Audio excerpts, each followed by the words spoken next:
India മഹാരാജ്യത്തിൽ ഒരു പണ്ഡിതനുണ്ടോ?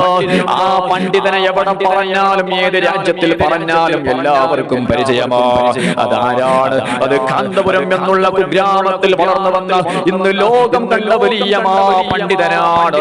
എല്ലാ മതക്കാരെയും എല്ലാ മനുഷ്യരെയും നെഞ്ചിലേറ്റി സ്നേഹിച്ച ആളാണ്. അവിടുത്തെ കാരുണ്യം പടച്ചവനെ കാറ്റിനെ പോലെ വിശാലമാണ്. അല്ലാഹുവേ, ശൈഖുനാ ദീർഘായുസ്സു നീ കനിയണേ അല്ലാഹ്.